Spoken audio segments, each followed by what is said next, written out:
Sabe aquela sensação de esgotamento, de exaustão que você sente, principalmente quando chega ao local de trabalho ou quando se lembra que precisa ir trabalhar? Pode ser burnout. Mas olha que coisa boa. Desde janeiro de 2022, a legislação brasileira permite o afastamento do trabalho pelo INSS com essa queixa. Sim, o burnout já é considerado uma doença ocupacional, inclusive na nova classificação internacional de doenças da OMS, né, Organização Mundial de Saúde, na sua 11ª edição, que é a atual. Então, deixando claro, o CID-11 incluiu a síndrome de burnout na lista de doenças ocupacionais com direito a afastamento ao ser detectado. Para conseguir o afastamento do trabalho é preciso ir ao médico e ser diagnosticado com essa síndrome. Então, vamos entender melhor o que é, começando pela compreensão do nome síndrome. O termo síndrome denomina um agrupamento de sintomas, né, de um ou mais distúrbios no funcionamento orgânico. Ou seja, síndrome é um ajuntado de sintomas, evidenciando a alteração no funcionamento da saúde em mais de um órgão ou em vários aspectos da funcionalidade da pessoa. Então, síndrome de burnout é um tipo de estresse ocupacional ligado ao trabalho, que acontece com maior frequência entre profissionais que atuam na relação constante e direta com outras pessoas, caso dos professores, médicos, enfermeiros, psicólogos, policiais, agentes penitenciários, entre outros. Mas não apenas. Uma pessoa, por exemplo, de uma atividade relativamente isolada, mas que seja sucessivamente assediada no seu local de trabalho, seja por chefes ou colegas, né? Se essa pessoa for alguém que não consegue, não sabe reagir, se defender, apenas vai acumulando um sofrimento psíquico, ela também pode desenvolver burnout. Reforçando, burnout é estresse laboral, do labor, trabalho, diferentemente do estresse comum, que é um esgotamento pessoal, também pode gerar interferência na vida pessoal do indivíduo, mas sem necessariamente estar relacionado ao trabalho do indivíduo. No burnout, o estresse precisa envolver o local de trabalho, pessoas do trabalho, atividades rotineiras no seu labor diário, processos de trabalho que estejam adoecendo. Quais são os sintomas principais? A pessoa afetada pelo burnout apresenta sinais de depressão, rebaixamento do humor, também irritabilidade, atitudes agressivas ou grosseiras, né? Ou negativas em relação no trato com as outras pessoas, sejam usuários, clientes, chefes ou colegas de trabalho. É como se a pessoa estivesse queimando por dentro. O termo burnout, inclusive, é uma referência à queima, do inglês burn, e exterior, out. Então, é a externalização em atitudes de um interior em queima, em derrocada, no limite da tolerância, da resistência aos estímulos aversivos do ambiente de trabalho.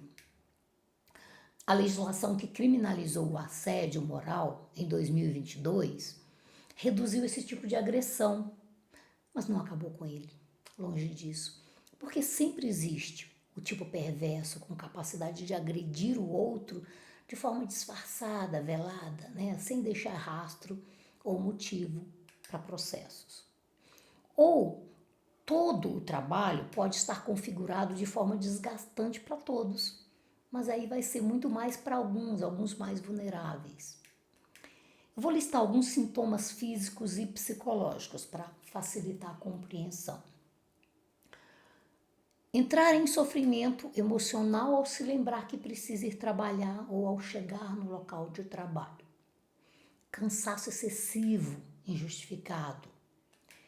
Dores de cabeça, alterações no apetite, insônia ou outra alteração na qualidade do sono, dificuldades de concentração, sentimentos de fracasso e insegurança, surgimento de medos irracionais, negatividade constante, sentimentos de derrota e desesperança, E outra característica importante do burnout é que a pessoa passa a ter uma avaliação muito negativa dela mesma, ou começa a apresentar uma apatia, uma indiferença, uma insensibilidade em relação a quase tudo e todos.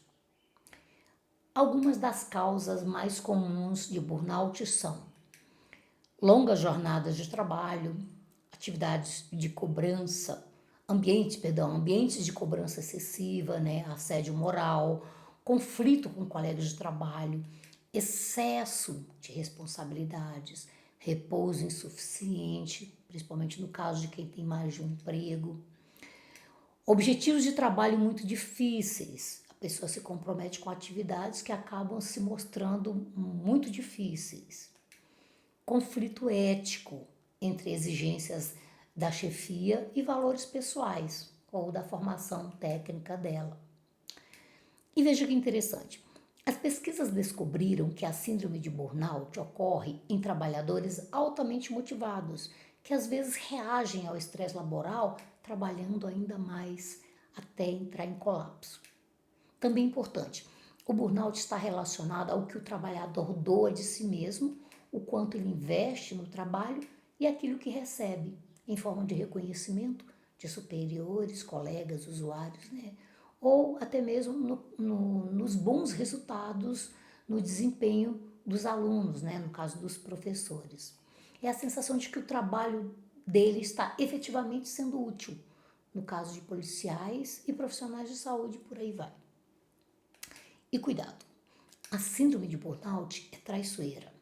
O quadro vai evoluindo aos poucos e aumentando de intensidade, de gravidade, variando, claro, de pessoa para pessoa, a depender também do ambiente. E pode ser percebida primeiramente pelas pessoas que convivem, né, com o paciente. Então, você aí no trabalho, avalie se o seu colega, sua colega que está tendo, né, episódios de explosão, ou até mesmo anda apático, apática. Será que essa pessoa não está desenvolvendo burnout? Se você achar que sim, alerte a pessoa, converse, né? Ou olhe para si mesmo, para si mesma e avalie-se se você sentir alguns desses sintomas. Tem mais. Entre 5 a 10% dos casos, o quadro adquire gravidade tamanha que se torna irreversível, a menos que a pessoa deixe o trabalho que lhe afeta. Entre os médicos e policiais, isso é bem comum. Em outros casos, um afastamento de algumas semanas associado a alguma medicação adequadamente prescrita por um profissional competente, né? Além de algumas mudanças de hábitos, né? De preferência incluindo uma atividade esportiva para equilibrar cansaço físico com cansaço mental. Fazer terapia também ajuda para reorganizar pensamentos e emoções. E aí, com essas medidas, a pessoa pode conseguir reparar o quadro e voltar ao trabalho. Mas nem sempre vai ser possível continuar no mesmo local de trabalho, nos mesmos processos de trabalho ou na mesma função, pelo menos não por muito tempo. Se a circunstância adoecedora for impactante e não tiver sido modificada, os sintomas podem voltar e o quadro de burnout ter uma reincidência. Claro, cada caso é um caso, mas em todos os casos é preciso o próprio trabalhador ficar atento aos sinais do corpo. Essa avaliação também cabe a um bom gestor.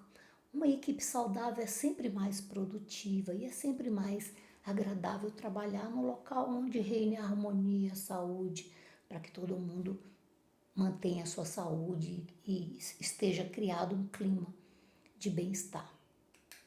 Para finalizar, eu preciso repetir o que eu já disse em outros vídeos. Sintomas são alertas da alma pedindo atenção para algo que não vai bem.